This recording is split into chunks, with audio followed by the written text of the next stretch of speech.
Bienvenue à tous, Afrique Presse, l'actualité en débat sur RFI et TV5 Monde. C'est avec Denise Epoté de TV5 Monde, Nadir Djenad de l'agence Reuters et puis Jean-Paul Agbo Aouilete de Focus Info, un hebdomadaire du Togo. Et c'est autour de 3 sujets cette semaine. Au Burkina Faso, le démarrage plutôt laborieux du procès de l'ancien président Blaise Compaoré et de la presque totalité des membres de son dernier gouvernement. En Algérie, le premier bilan des élections législatives d'hier jeudi, au moment où nous enregistrons cette émission, nous n'avons pas encore de résultats provisoires. En tout cas, la participation avoisinerait celle de 2012, dit-on, et serait largement donc sous la barre des 50%. Et puis enfin, en RDC, le rassemblement de l'opposition, dernier bastion d'une transition et d'une alternance démocratique, refuse de signer l'arrangement particulier. Alors on se penche d'abord sur le procès à Ouagadougou de l'ex-président Blaise Compaoré et de 32 membres de son dernier gouvernement. Les accusés doivent répondre de la répression, de la révolte qui allait entraîner la chute du régime Compaoré fin octobre 2014. Alors selon le bilan officiel, 20 personnes auraient perdu la vie dans ces événements. Pour le juriste burkinabé Abdoul Karim Sango, l'objectif de ce procès devrait, selon lui, permettre de comprendre surtout pourquoi ce gouvernement de Blaise Compaoré s'est entêté à vouloir rester au pouvoir. Ce qui est important, c'est de comprendre qu'est-ce qui a bien pu motiver Blaise et son clan à s'entêter. C'est cette discussion dans le prétoire du juge qui est essentielle, à mon avis, plutôt que de condamner XY à 15 ou 20 ans d'emprisonnement. Voilà, Abdoul Karim Sango. Alors, un procès historique au Burkina Faso, Denise, et peut-être au-delà, du point de vue exemplaire, mais un démarrage poussif et laborieux. Son ouverture a été renvoyée à 2 reprises en l'espace d'une semaine seulement à la demande des avocats de la défense. Force est de constater que pour un procès historique, eh bien, son ouverture n'a pas été très maîtrisée. C'est vrai, vous parliez d'un démarrage laborieux et il pourrait encore perdurer parce qu'on connaît déjà deux reports, mais le procès pourrait en connaître d'autres parce qu'il y a des vices de procédure que la défense ne va pas se manquer de souligner, notamment la composition de la Cour où siège un membre du Conseil d'État, ce qui est illégal. Et puis deuxièmement, c'est de refuser à l'avocat de Blaise Compaoré de le représenter. Or, tout le monde sait très bien que Blaise Compaoré ne pourra pas se présenter devant la justice burkinabé. Il a acquis la nationalité ivoirienne il y a 1 an et dans la loi ivoirienne, aucun Ivoirien ne peut être extradé. Donc Blaise Compaoré ne sera jamais présent à ce procès. Alors c'est très important que la justice passe pour qu'on sache, qu'on essaye de comprendre ce qui s'est passé ce 30 octobre 2014.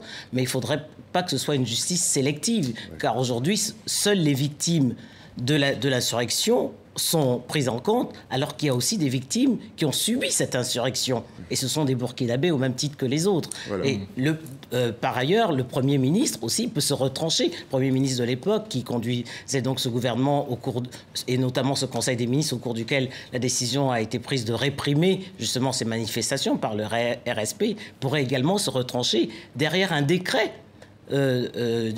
national, notamment celui Luc Thiaw, un décret de 2005 qui prévoit que le gouvernement, en cas de manifestation, a le droit de s'appuyer sur les forces de maintien de l'ordre pour assurer la sécurité. Alors, juste revenons, arrêtons-nous sur cette forme, sur ce démarrage laborieux, Nadir. Est-ce que ça ne risque pas justement de jeter le discrédit sur cette juridiction, une haute cour de justice, déjà juridiction d'exception, dont et sur les 9 membres de cette juridiction, 6 ont été nommés par l'actuel Parlement. Oui, effectivement, cette haute cour de justice pose problème aussi par aussi un autre point qui est que les victimes ne peuvent pas se porter partie civile au sein de cette instance. Les parties civiles, les victimes ne seraient pas représentées comme partie civile au sein de cette haute cour. C'est vrai qu'elle pose problème.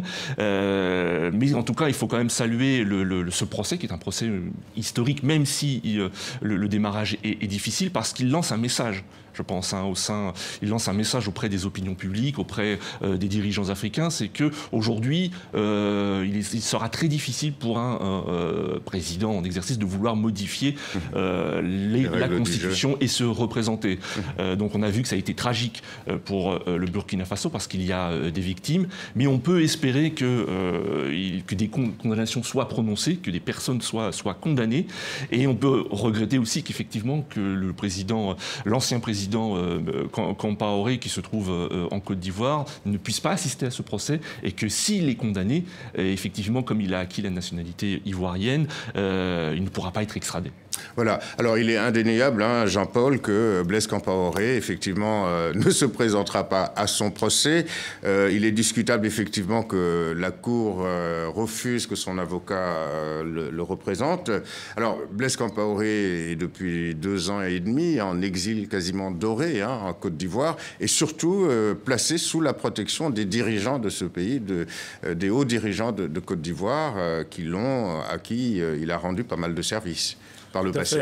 L'absence de Blaise Compaoré dans le box est l'une des limites de ce procès, et l'autre limite est celle soulignée par le confrère, le fait que les victimes ne peuvent pas se constituer partie civile dans ce procès. Blaise Compaoré coule un exil doré, comme ça a été relevé, pour service rendu, mais le procès a le mérite d'exister pour rendre justice aux victimes, mais aussi peut-être pour solder finalement cette phase importante de l'histoire du Burkina Faso avec l'insurrection, et le fait de retrouver justement ceux qui étaient à la tête de l'État à l'époque dans le box des accusés, quelque part, pour moi, solde, peut-être pas définitivement, cette période-là. Maintenant, l'interrogation de savoir si cette séquence va annoncer d'autres, puisqu'il n'y a pas eu que la répression de cette insurrection. Voilà. Il y a eu beaucoup de pratiques délictueuses, criminelles, pendant le quart de siècle qu'a duré le règne de Blaise Compaoré, et puis surtout s'interroger sur le fait que ceux qui sont aujourd'hui au pouvoir à Ouagadougou, est-ce qu'un jour, puisque quelque part aussi, ils sont en partie comptables d'une partie du bilan, de Blaise Compaoré, est-ce qu'il y a d'autres procédures qui peuvent être ouvertes et qui peuvent les mettre en cause? Voilà. Alors, Denise, effectivement, c'est un fait. Il est question d'engager également des poursuites contre l'ancien régime, à propos notamment de l'assassinat de Thomas Sankara en 1987. Dans ces conditions, évidemment, Blaise Compaoré serait de loin le seul à être convoqué à la barre. Normalement, on devrait également convoquer certaines personnalités, certaines figures toujours présentes à la tête du Burkina Faso. Pour ne pas le nommer, Salif Diallo, par exemple, qui est président de l'Assemblée nationale. Oui, effectivement, parce qu'à l'époque des faits, au moment de l'assassinat de Thomas Sankara, il était un allié de Blaise. L'un des idéologues. L'un des idéologues du parti, du CDP. Mais je crois qu'il y a quand même, pour revenir à ce procès, il y a quand même une lueur d'espoir. C'est qu'aujourd'hui, on sent que les Burkinabés veulent aller à la réconciliation. Il y a 1 an, l'actuel président a quand même mis en place un haut conseil de la réconciliation. Et puis très, très récemment, on a entendu les anciens partis de la majorité qui appellent à la tenue d'un forum sur la réconciliation. Donc la justice passera certainement, mais ce qu'il faut espérer à la fin, c'est que peut-être les condamnés soient graciés. Ajoutons d'ailleurs que le CDP, le parti de l'ex-président Blaise Compaoré, vient d'être associé à une nouvelle plateforme de l'opposition qui comprend... Oui, qui s'appelle le CODER. Exactement, le CODER. Qui comprend 32 forces politiques. Oui, Nadir? Oui, effectivement, on peut craindre qu'il y ait une espèce d'arrangement entre l'actuel pouvoir et puis le parti de M. Compaoré. Rappelez-vous la visite du président Kaboré en Côte d'Ivoire, où il y a eu vraiment une reprise des relations très très fortes entre les deux pays, avec la signature de nombreux contrats économiques. Donc les deux pays ont des intérêts communs, et j'ai le sentiment que Blaise Compaoré Compaoré fait partie un petit peu de ces accords. C'est-à-dire que il va falloir le laisser tranquille. Il va falloir le laisser tranquille. Voilà. Et s'il a pris la nationalité ivoirienne, je pense que c'est effectivement pour cela. Mais ajoutons que son épouse est d'origine ivoirienne et que donc, semble-t-il, il a droit à cette nationalité ivoirienne. Soulignons qu'il est question d'un mémorial, Thomas Sankara, et que le comité destiné à l'édification de ce mémorial n'est autre que l'ancien président Jerry Rawlings, président du Ghana, et le mausolée, le mémorial en question, la première pierre devrait être posée, dit-on, en octobre prochain. RFI TV5 Monde, Afrique Presse, on passe aux élections législatives algériennes d'hier jeudi. 23 millions d'électeurs appelés aux urnes. Pour beaucoup d'Algériens, le résultat du scrutin est, semble-t-il, couru d'avance et la crise économique provoquée par la chute des prix du pétrole et ses conséquences sociales n'aurait pas sans doute incité les électeurs à voter massivement. On écoute, on voit le sujet de Sophie Roussy de TV5 Monde.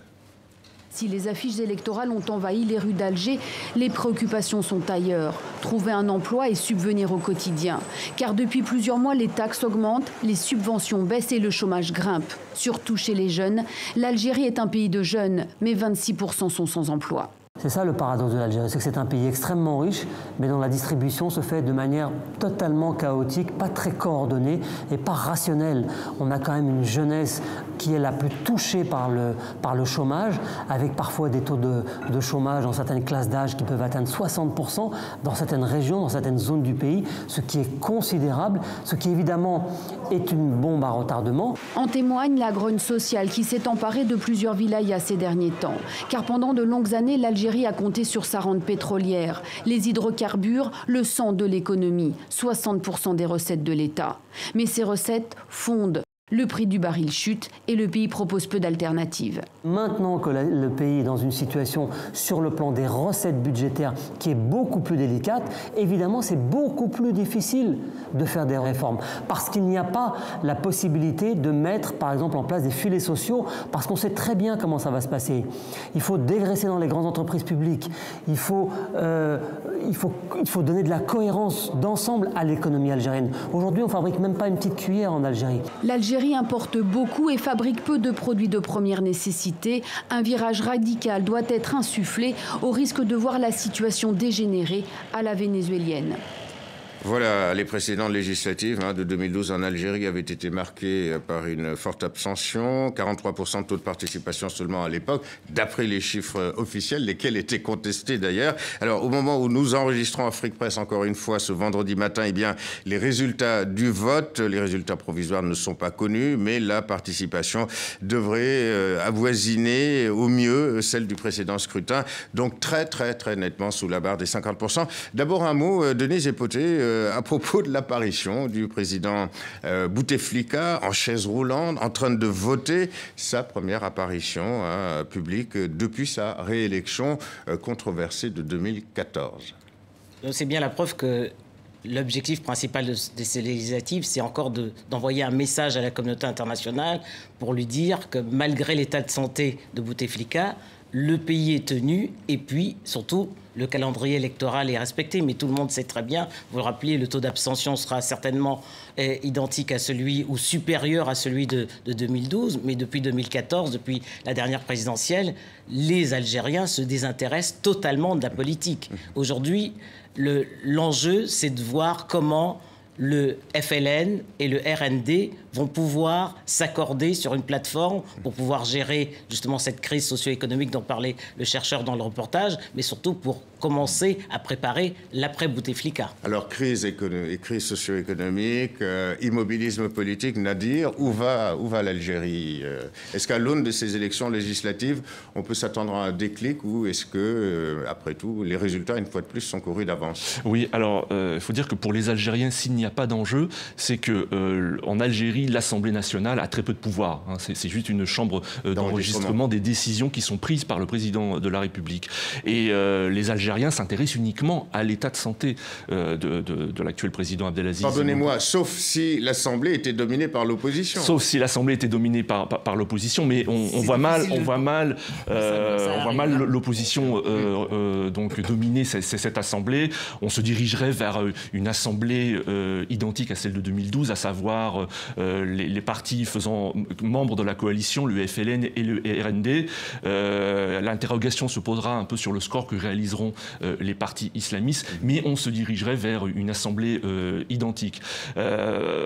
Pour l'instant, effectivement, je pense que la question économique est centrale, c'est-à-dire que le pays connaît une grave crise économique en raison de la chute des cours du pétrole, et en Algérie, il y a quand même une tradition de l'émeute, c'est-à-dire que lorsque il y a une crise économique, lorsque les prix montent de manière assez forte, les gens descendent dans la rue et manifestent. Le problème, c'est qu'ils manifestent dans plusieurs régions assez éloignées du pays, notamment dans le sud. Dans la région de Ouargla, par exemple, dans le sud du pays, et pas dans les régions proches d'Alger. Donc on peut s'attendre, effectivement, si il y a, par exemple, de très fortes hausses de prix, s'il y a, par exemple, concernant les denrées, on peut s'attendre à de nouvelles émeutes. Il y a l'inflation. Voilà, effectivement, à nouvelles émeutes, et qui donneront encore une mauvaise image du pays. Jean-Paul, donc sur cet immobilisme et puis ce tableau très sombre de la situation économique du pays avec ses conséquences. Tout à fait, on a vu avec l'image qui vient d'être projetée, sa caricature à l'extrême. L'image du président Bouteflika en train de voter, en chaise roulante. Exactement, en chaise roulante, sa caricature à l'extrême la situation politique de l'Algérie. L'immobilisme, une situation figée, où on ne voit pas du tout comment, finalement, on peut espérer une alternance face à une formation politique, le FLN, omniprésente, omnipotente, et puis finalement une société civile qui continue à se battre, mais qui n'a plus les armes parce que poursuivie, parce que n'ayant pas d'espace politique pour s'exprimer, et puis aussi un espace médiatique aujourd'hui réduit. Donc on a peur pour l'Algérie, sauf à espérer peut-être dans les prochaines années, même si il semble qu'un 5e mandat est envisagé, à espérer pour le président une recomposition du paysage politique post-Bouteflika. Oui. En tout cas, ils ont un vieux président, mais un président optimiste, puisqu'on parle effectivement de Nice d'un 5e mandat. On constatera tout de même, à l'aune de ces élections, que les partis laïques traditionnels de l'opposition, comme le FFS, n'existent quasiment plus sur l'échiquier politique. Par ailleurs, Ali Benflis, l'ancien Premier ministre, a lui purement et simplement boycotté ces élections. Oui, mais est-ce que la politique de la chaise vide porte des résultats? Je ne pense pas. Même si les partis qui dominent la scène politique algérienne aujourd'hui sont le FLN et son allié, le RND, je pense qu'il aurait été important pour Ali Benflis de participer à ce scrutin, justement, pour montrer qu'un changement était possible, enfin, un changement au sein du Parlement. Nadir ? Alors, le changement aussi peut venir de l'intérieur, c'est-à-dire il peut y avoir, par exemple, des personnalités au sein du FLN ou au sein du RND qui préconisent, par exemple, des changements, de faire une ouverture envers la société civile, une ouverture envers les partis de l'opposition.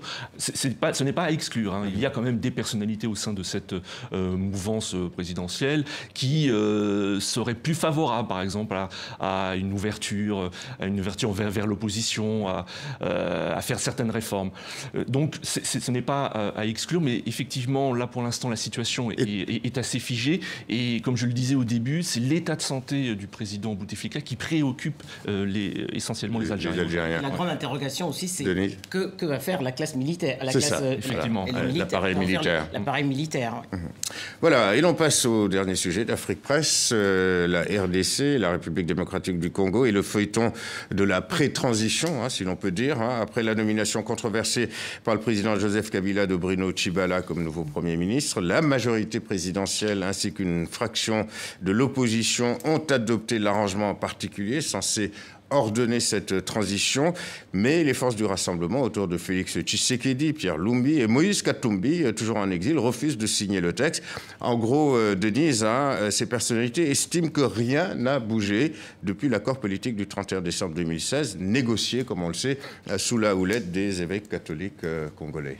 Rien n'a bougé parce que il faut le reconnaître, même si on dénonce un peu l'attitude de Kabila, il faut reconnaître qu'il joue finement. Parce qu'aujourd'hui, il a réussi à ne plus faire du rassemblement un bloc soudé, puisqu'aujourd'hui, plusieurs membres de ce rassemblement politique deviennent des partisans et des alliés de Joseph Kabila. Mais les piliers sont là quand même. Les piliers sont là, mais il y a quand même Moïse Katumbi qui est en exil forcé en Belgique. Il y a le fils Tshisekedi qui aujourd'hui se retrouve un peu isolé.